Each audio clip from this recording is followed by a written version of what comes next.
Si Direk nangangahoy. Mga idol, mahirap magsaing kapag wala pong panggatong. May panggatong, basa naman. Ayan.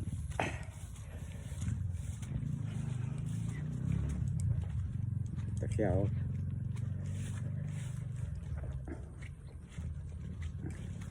Alam niyo mga idol, ang kainaman lang po dito sa bukid, pagka naubusan ka ng gasol,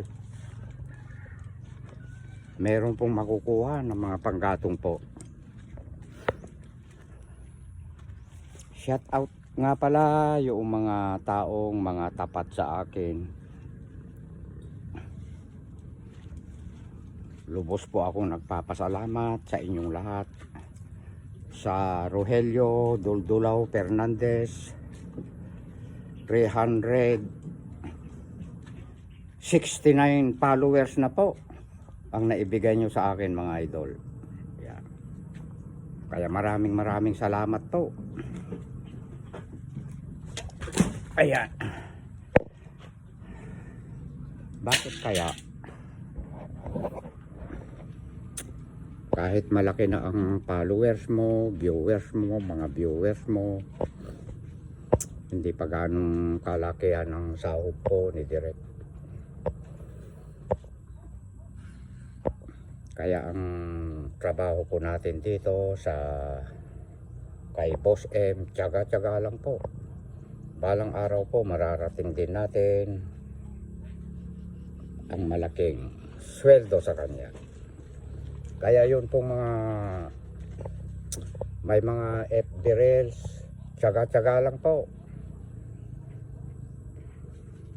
Kahit papano, kahit pa konti-konti, nakakatikim na po tayo ng ating pinaghirapan kay Boss M.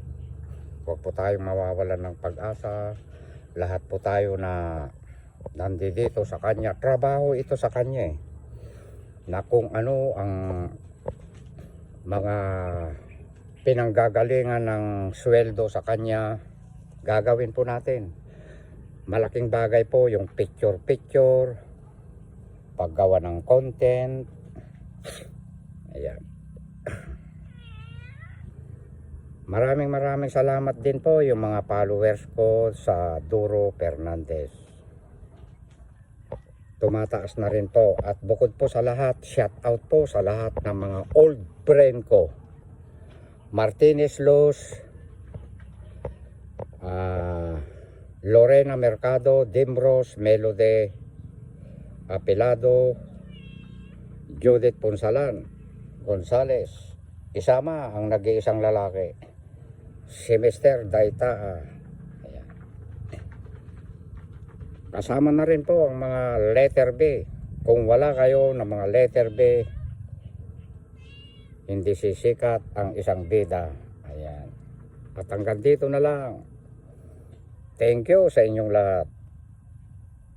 I love you all. Kasama ang mga letter B.